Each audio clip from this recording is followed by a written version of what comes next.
Hello friend, welcome back to my kitchen. My name is Becky if you're new, and today we are making 5 Valentine's Day cookies.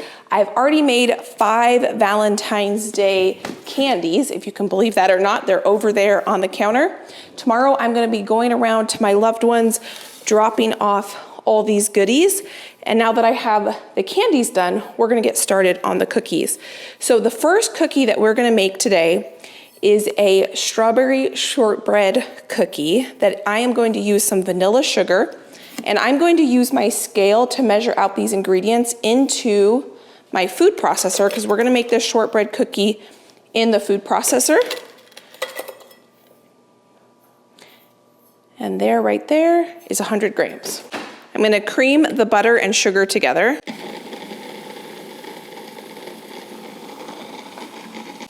Now I'm gonna add a splash of vanilla, 2 tablespoons of home dehydrated strawberries. These are strawberries from a local farm that I got this last summer, and it already smells incredible. I'm gonna cream this together. I'm gonna scrape the sides of the bowl down just a bit. I love making shortbread because you can do it all in the food processor. And it's so easy. I'm gonna get this back on the scale. I'm gonna tare it again. And now we're gonna add our flour, and we're gonna add 250 grams. I am loving using a scale when baking. 255, 200. Right there, perfect.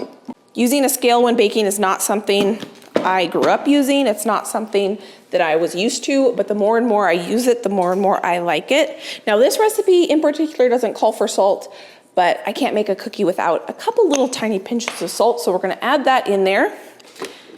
And now we're gonna mix this up. So we're gonna get a beautiful pink Valentine's Day color with just using freeze-dried strawberries. And you certainly do not have to freeze dry them yourself. You can get them online, freeze-dried strawberries. Some grocery stores carry them in my area. I will link all these recipes we're gonna be making today and all the equipment and things like freeze-dried strawberries down in the description box in case you wanna try making these yourself.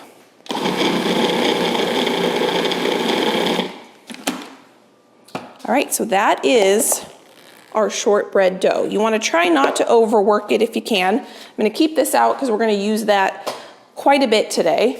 We officially now have our first cookie dough done, and this didn't even take us 5 minutes.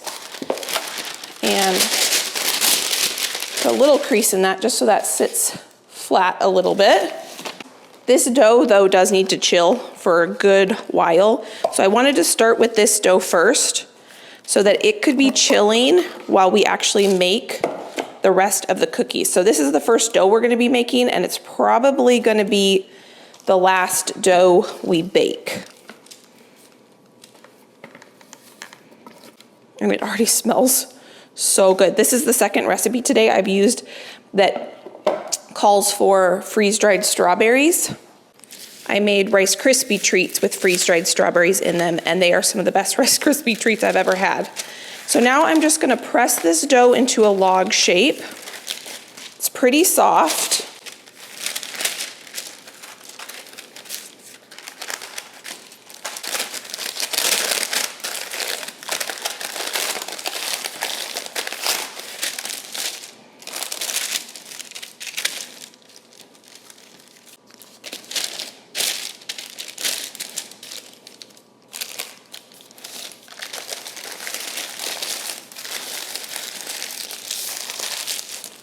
And if you twist the opposite directions on your parchment, you can help kind of squish that dough together.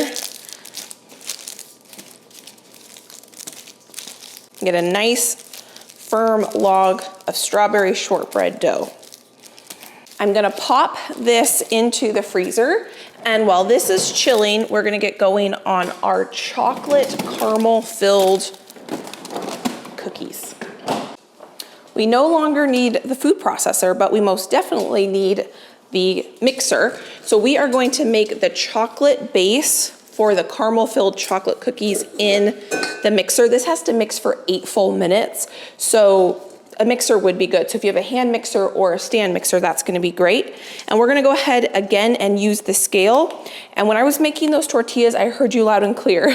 If you have a kitchen scale, do not mix anything in the bowl on top of the scale because you can ruin the calibration.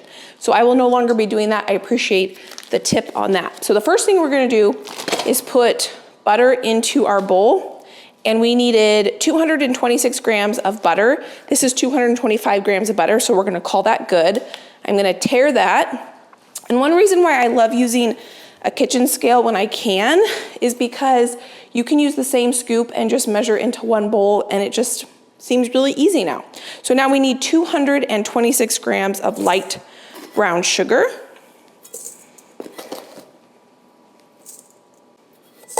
It's a little heavy-handed on that. Perfect. Now I'm going to use my vanilla sugar. You can see these vanilla beans. I like to make my own homemade vanilla extract.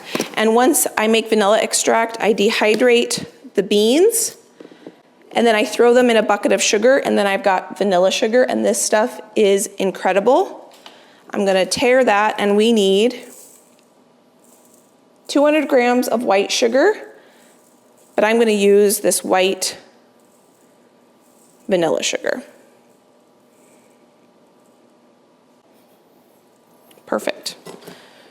Now this recipe is a little unique in that we're not just creaming the sugar and butter together, we're also going to add at this point our leavening agents, which is baking powder and baking soda. If I didn't mention it already, I will link these recipes down below. So if you want the full written recipe, they will be linked down below.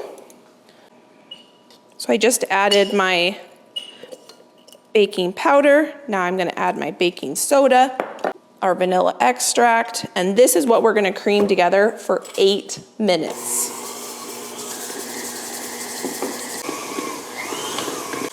This is now mixed for 8 minutes. Now I need to measure out the rest of our dry ingredients, and the key to this recipe is black cocoa. So this is much, much darker than your average cocoa, and it is what flavors Oreos, and it's got a very distinct flavor.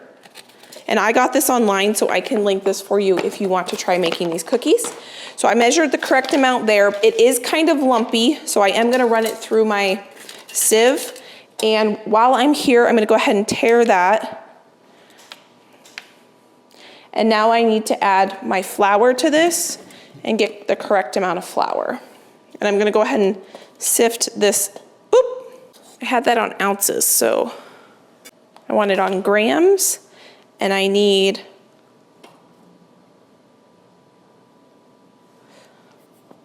quite a bit. I don't even know if I'm going to be able to get all of it to fit in here. Before I can add our flour to this, we need to add our eggs to this.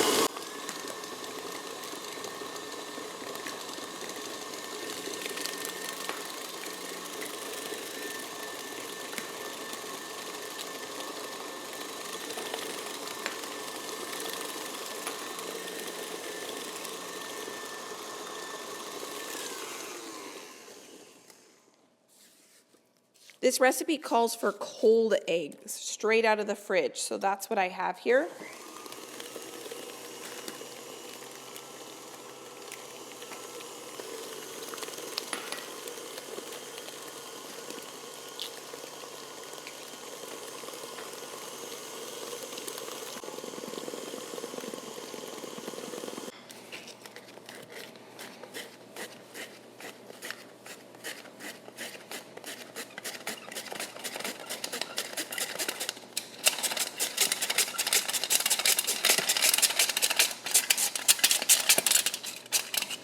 You can see those clumps in there. We're going to work those clumps out.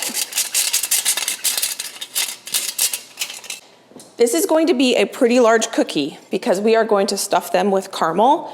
But before we can do that, we need to divide this into equal-sized balls, and we're going to do 18 cookies. And this dough has to chill for at least 12 to 24 hours. And so I already made a batch yesterday so that we could bake these today. And I found that if I weighed out about 75-ish grams of dough, that gave me an equal number of cookie balls. So I'm gonna just get this dough starting to get measured out into its equal dough balls. So the candies I already made today, they're over there. I made strawberry Rice Krispies using that freeze-dried powder. I made brown butter vanilla fudge. I also made pretzel hearts, Oreo truffles, and what was the other thing? Oh, cookie butter hearts. Chocolate covered cookie butter hearts. I love Valentine's Day. My parents made Valentine's Day very special for us growing up. It wasn't just about romantic love or anything like that. It was kind of a family holiday. And so that's kind of why I love Valentine's Day. And I've just started this tradition where every Valentine's Day I make a whole bunch of treats, and I spend the next day after I make the treats going around to my loved ones and dropping off Valentine's Day boxes at their homes. When I used to work as a dental hygienist, I used to bring Valentine's Day treats into the office as well on Valentine's Day as kind of a fun office thing to do. Perfect. This dough is very, very soft, and I think that's why it needs to chill for so long before you can bake these cookies. If you've ever eaten Oreo, that is the flavor of black cocoa, so it has a very unique flavor.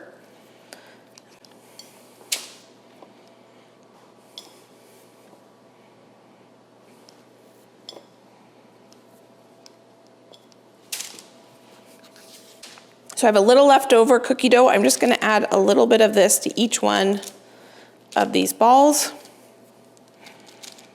I now have my dough evenly distributed, so I'm gonna take each one of these pieces of dough and I'm gonna roll it into balls.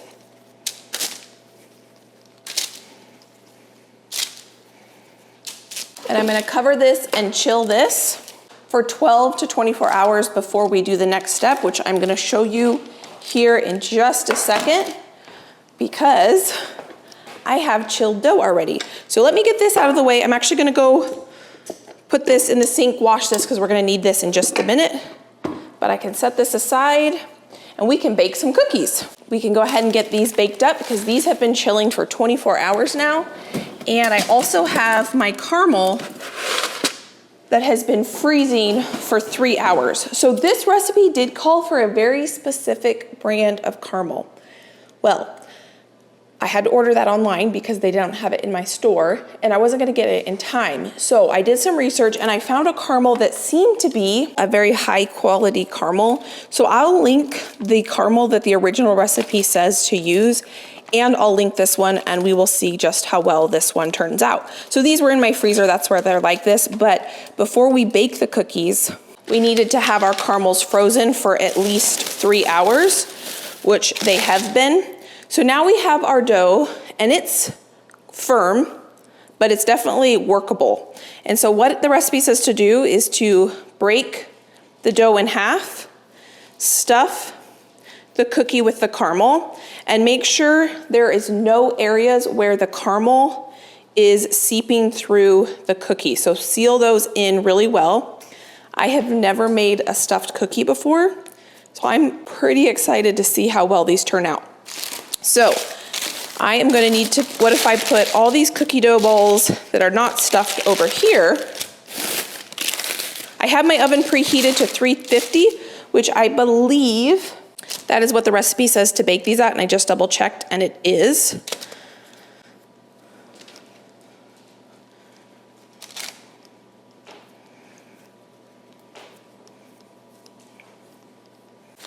I'm assuming these are gonna spread quite a bit.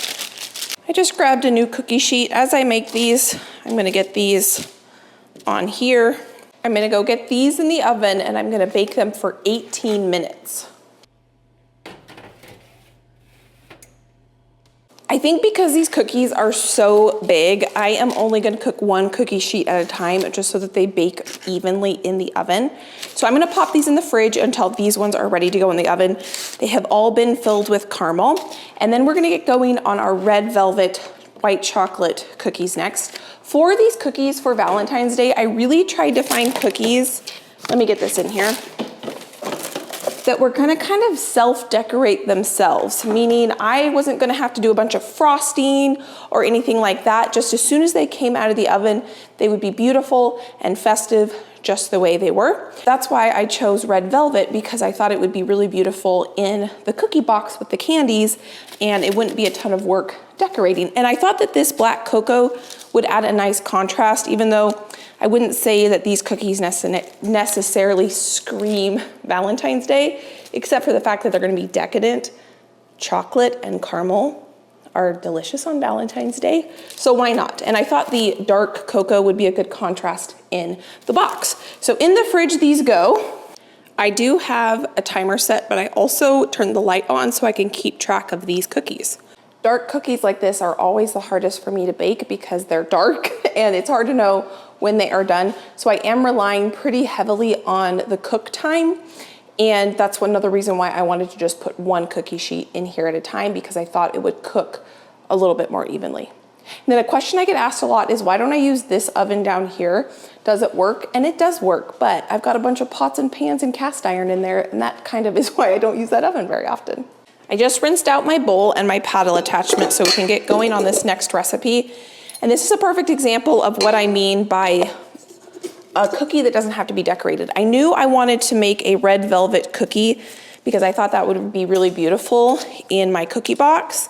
And I did find a recipe that I want to try at some point, but since I'm making so many today, I thought that I would go with this one instead. This one is a red velvet cookie with white chocolate chips, and it looks absolutely beautiful.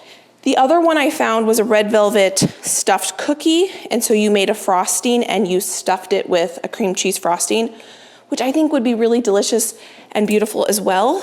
But I went with this one because I thought it would be a little bit easier to make on this day. Now, this recipe does not have weight measurements with it. It's cups, so I'm gonna start with butter, brown sugar, and this recipe follows a more traditional creaming method where we're gonna cream the sugar, butter together, and then we'll add our vanilla and our eggs, which I still need to get my eggs. They're over here. My chickens have started laying again, but I got 4 eggs total last week, so not quite enough to do all this baking, but better than none.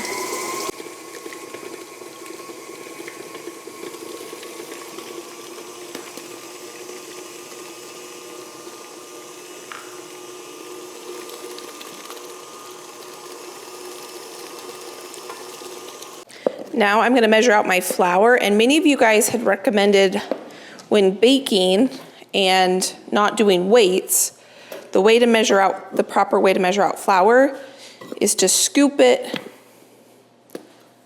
after you fluffed it into, that was my timer. And it looks like out of these 6 cookies, one of them did explode just a little bit, but I'm pretty happy with that for my first time. So we're gonna let these cool here for a little bit. I'm not going to cook them any longer because they smell done. It's very hard to tell when chocolate cookies are done because they're so dark. So now I'm gonna get 6 more cookies in the oven. They actually didn't spread quite as much as I thought, so I think I could maybe get 8 cookies.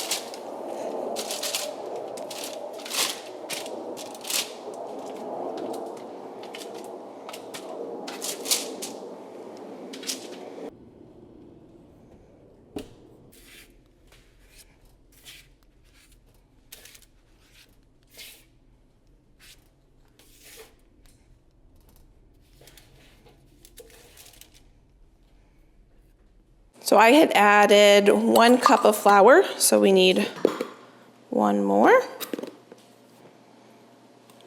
and a 1/4 cup.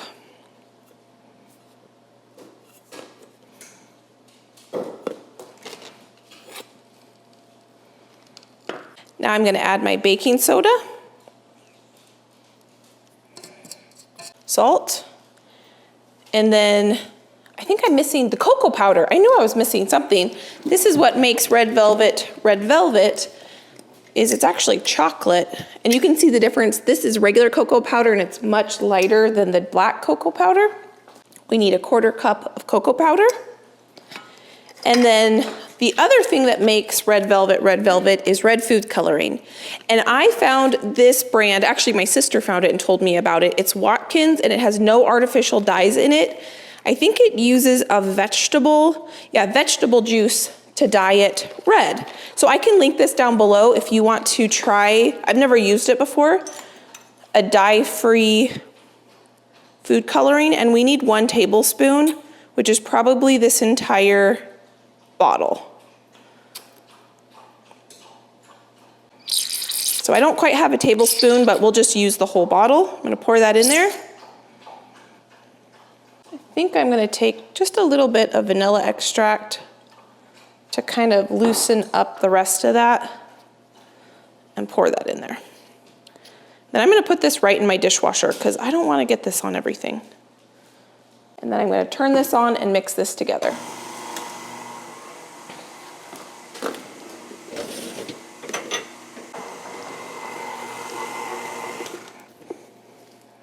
Look at that, that's beautiful. I'm gonna scrape the sides. And this needs to mix quite a bit more because that color is not fully incorporated. It smells like red velvet. Now I'm going to add some white chocolate chips, reserving some for decorating the top with. And it's probably not quite as red as if I used a regular food coloring, but I'm happy with that. It's almost maybe if I had 2 bottles and not just 1, because I only probably put about half a tablespoon of color in there. But it's still kind of a pretty festive, purpley red color, which is perfect for Valentine's Day too. And that was really easy. I'm gonna go ahead and just reuse this cookie sheet and get these cookies on here.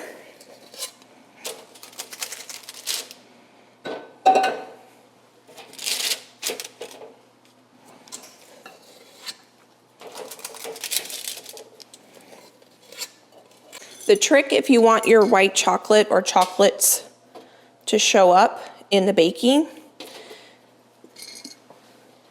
is to actually put some on the outside before you put them in the oven.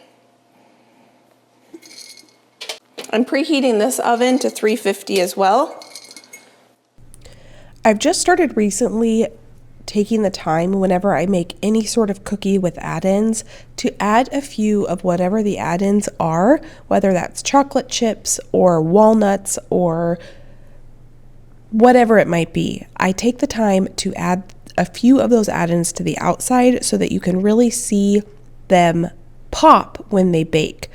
I've always done this when it comes to M&M cookies because I noticed a long time ago, if you don't add any of the M&Ms to the outside of the cookie when they bake, you really can't see the M&Ms. And usually when I make M&M cookies, I really want those M&Ms to show up. And so now recently I've just started taking that concept and applying it to multiple different types of cookies. And especially these red velvet cookies. You can see how this cookie dough, you can't really see the white chocolate even though there are white chocolate chips in that, and I really want there to be a good contrast between the white chocolate and the red velvet cookie dough when they bake up so that they look really pretty and festive in the cookie box. So that is my little thing that I'm doing from now on, is just trying to create a little bit of decoration on the outside of the cookie by just decorating it with the add-ins that are in the cookie dough themselves. One has exploded each round so far, but that's not a big deal. So I'm gonna get these out, and I wanna try baking these next. So I'm gonna bake those for 10 minutes. I have all my red velvet cookies scooped out. It looks like there's 2 caramels or 2 cookies that exploded, but it's really just one that did.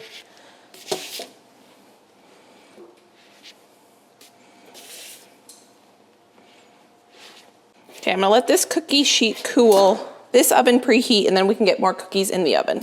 This next recipe is the last cookie dough we need to make, even though we have one more cookie we're making after this, and I will explain that to you when we get to it. But this is a peanut butter cookie that we are gonna put a premium chocolate heart on the top. Basically like, what are those called at Christmas? Peanut butter blossom cookie, I think. I could have that wrong.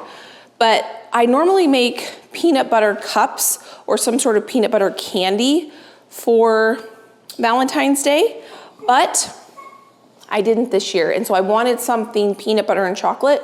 So the way I'm getting a peanut butter and chocolate together is by making a peanut butter cookie. So this is kind of just a classic peanut butter cookie. It's 1 part peanut butter to 1 part butter. My red velvet cookies are almost ready to come out of the oven, so I think what I'm gonna be able to do is get my sugar in here, and then it's 1 part sugar, both kinds of sugar. We have our vanilla white sugar in here, and then 1 part brown sugar. This is gonna make a lot of cookies.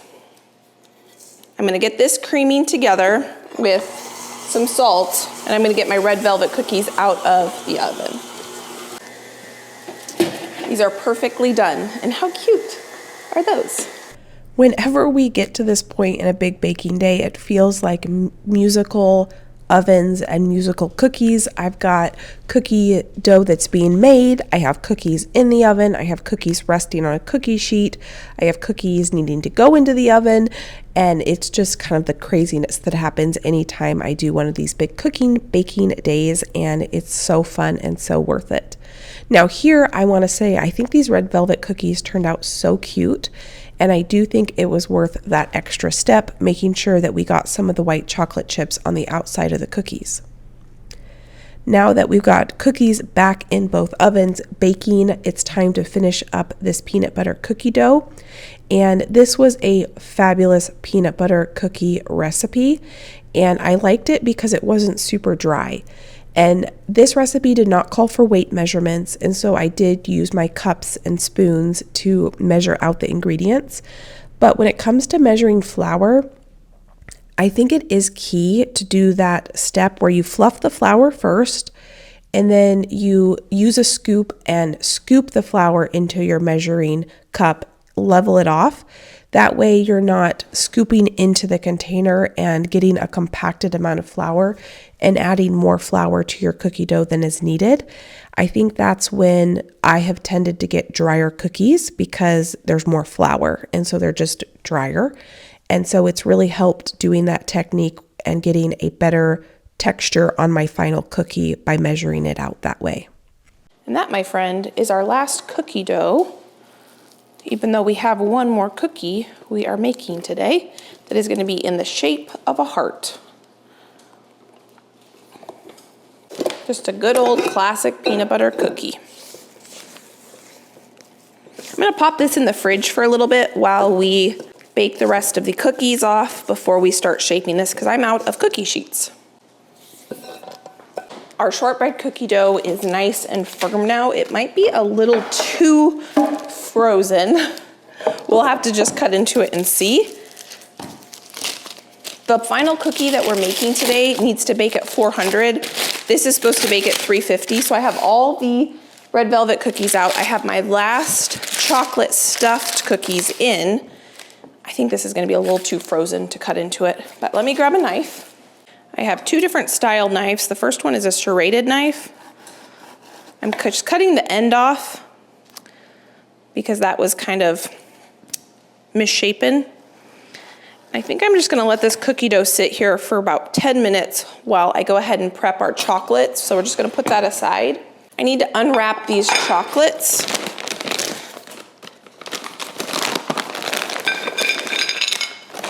Because we can't put them on our cookie with the foil on.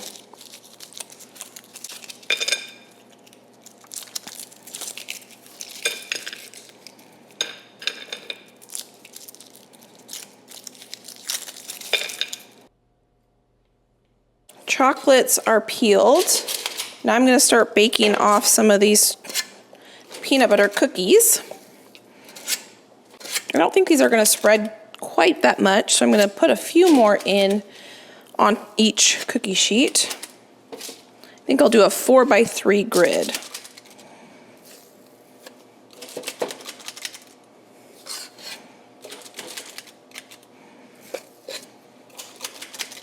I'm gonna push these down just a little bit. I'm gonna pop these in the oven. Throughout this cooking day, I've only been baking one cookie sheet at a time in the oven.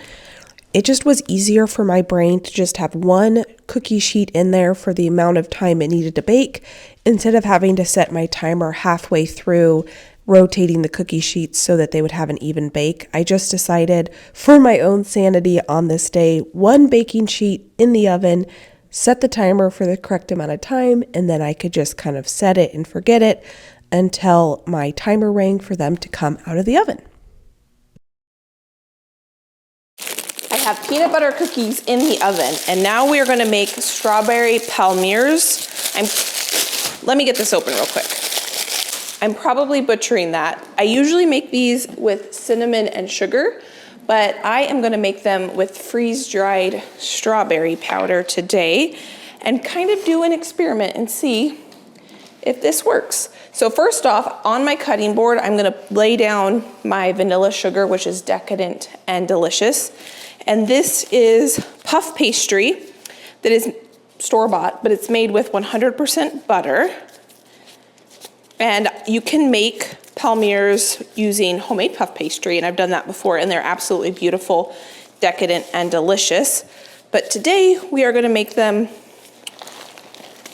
with this beautiful puff pastry that the store was able to provide for us. And now I'm gonna take more of our vanilla sugar and sprinkle it on the top.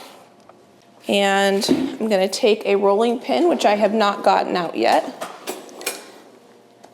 I don't know if I have enough freeze-dried powdered strawberries to make 1 sheet's worth or 2 sheets worth. I'm gonna roll this out just a bit, rolling that sugar into the puff pastry. And I'm gonna take my freeze-dried strawberry powder. I saw some recipes online for this, but they used strawberry jam, and I just had a feeling that strawberry jam would burn really easily. And so, since I have freeze-dried strawberry powder, I thought we would try this.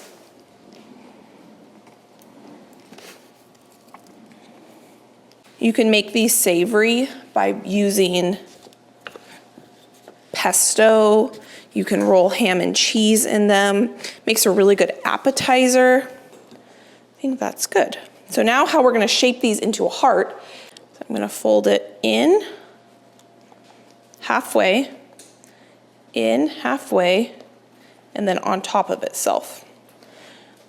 I wonder if we could do again. Nope. Okay. I am gonna trim the ends off because those won't bake up very nicely.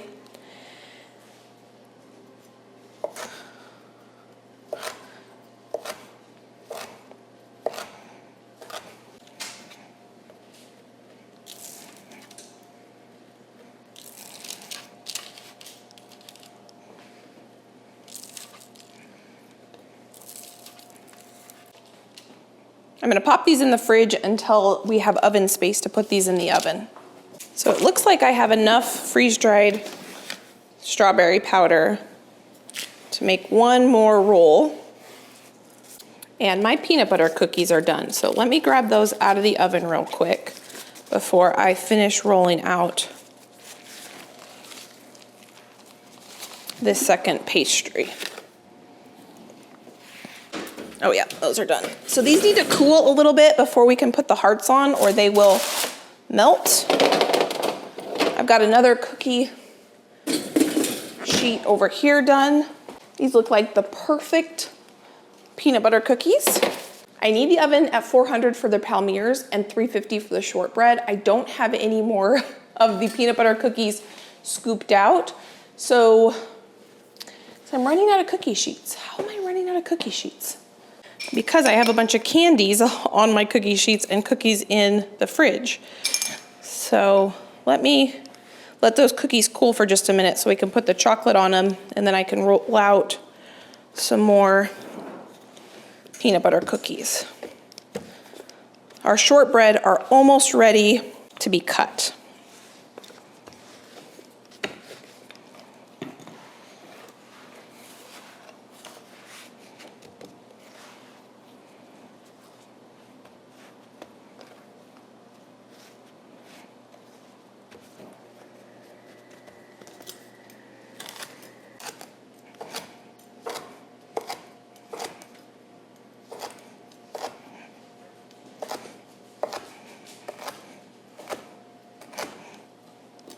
I'm gonna pop this whole cutting board in the fridge so that when these are done, we can bake these and they'll stay nice and cold. I think these are cool enough to get the hearts put on, hopefully.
These strawberry shortbreads and the strawberry palmiers are the last two cookies that need to be baked. Once they are baked, all of the goodies that I've made on this day, the 5 treats and the 5 cookies, are done. And so I'm going to show you all that we got done on this day, and we get to package up our Valentine's Day boxes. I'm gonna put these in a 350-degree oven for about 10 minutes. We have our caramel stuffed chocolate cookies, our peanut butter cookies with hearts, our strawberry shortbread, which are absolutely phenomenal. I have tried them along with our strawberry Rice Krispies. These are absolutely incredible as well. Both of these recipes I used freeze-dried strawberries, and let me tell you, that is something I'm gonna be using from here on out because it is delicious. We have brown butter vanilla fudge. We have pretzel hearts with white chocolate. We have cookie butter hearts with milk chocolate. So instead of using peanut butter to make like Reese's peanut butter cups, I used cookie butter to make cookie butter cups. And then we have our strawberry palmiers, which have the freeze-dried strawberries, and they are absolutely delicious as well. Our red velvet cookies and our Oreo truffles. These I think are my least favorite looking, but they do taste delicious. So that is all of our recipes. I think that's 10. 1, 2, 3, 4, 5, 6, 7, 8, 9, 10. Now I'm gonna put these to the side and I'm gonna grab my boxes. These are what are called bakery boxes. I have always, when I do this in the past, have gone to Dollar Tree and looked for boxes that are festive. Well, this year we went together and they did not have anything that I liked. And so I thought I would look on Amazon, and I didn't know what to search for, and then I found what to search for. So what you want to look for, I can link these exact ones down below. These are 2.5 by 6 by 8, I believe. I looked at a bunch of different ones, and they have a cute little window. And for a whole stack of them, I think I got, let me look, I think it was 50 for $26. So they ended up being like 40-something cents each. Those are rough estimates. I'll link it down below, but it's way more affordable than buying them at $1.25 Tree because they were 40-something cents. And the thing that I actually really like about them is they are not holiday specific. So I did buy a whole box, but I do stuff like this all the time. And I did get at the Dollar Tree for $1.25, I got 24 Valentine's Day napkins. And so I figured the way I will dress this box up to look like Valentine's is I'll take this cute little napkin and I'll open it up and I will put it decoration side out in the bottom of this box. I'll just tuck the corners in.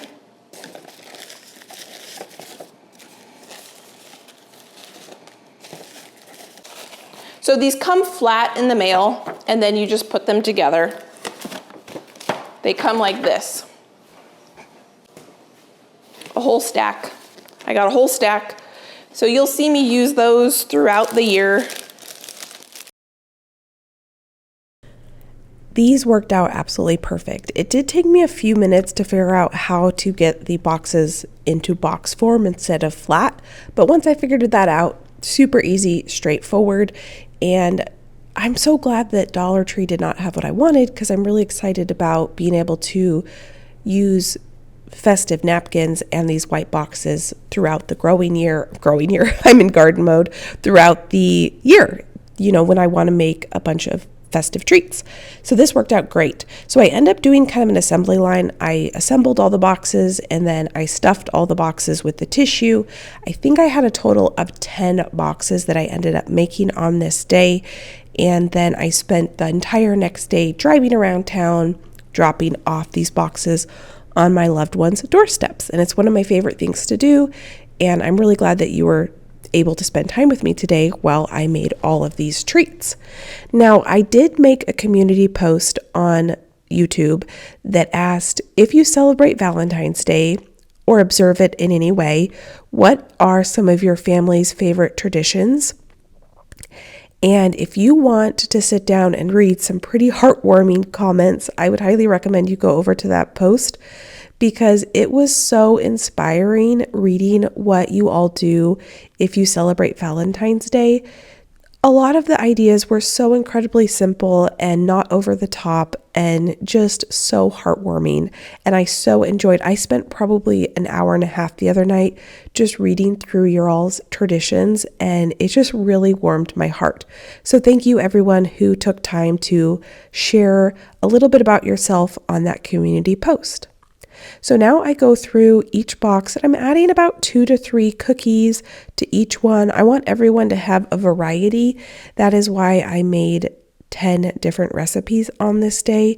And if you missed how I made all of those treats, I can link that down below as well. I'll actually at the end of this video pop it up here as a card so you can click on that and you can go enjoy watching how I made the Valentine's Day treat video. From the feedback that I got, people's favorites were the cookie butter hearts and the brown butter vanilla fudge. They all loved it. I got a few messages saying, I need that recipe. I need that recipe. The the brown butter vanilla fudge, I think is decadent enough that it could be a Christmas tradition recipe because it is so beautiful, and with the vanilla sugar that I used, it had the vanilla specks and it was just absolutely divine, very decadent. I cut them into pretty small pieces because a little bit goes a long way. And then here I'm closing them. It did take me a second again to figure out how to close them, but once I mastered it, it was no big deal. And I'm going to go through, we've got all the boxes filled with the treats, so now I'm going to go through and close them up so that tomorrow they can find their new homes. This is what the 9 boxes look like, all packed up, ready to go. They're all just a little bit different. I'm going to drive around town tomorrow and drop these off. I had so much fun hanging out with you in the kitchen today as we made, well, right now we made 5 cookies, but today total we made 10 recipes, 10 treats, candies, and 5 cookies, and they're all packaged up, ready to go. Don't forget, I will link all these recipes down below if you want to try any of them, and if you want to get your hands on these cute little boxes. I'm really excited that I found these and that I've got a whole stack, so next time I need to have little boxes for goodies, I don't have to think about it. I can just get different napkins at Dollar Tree or Amazon or wherever, and I will be good to go. So thank you, friends, so much for being here as we spent the whole entire day in the kitchen. If you enjoyed this video, I will pop a couple of my other videos here. You can go enjoy between now and my next upload. Thank you for being you. Thank you for being here. If you're new, consider subscribing, and I can't wait to see you next time. Bye, friend.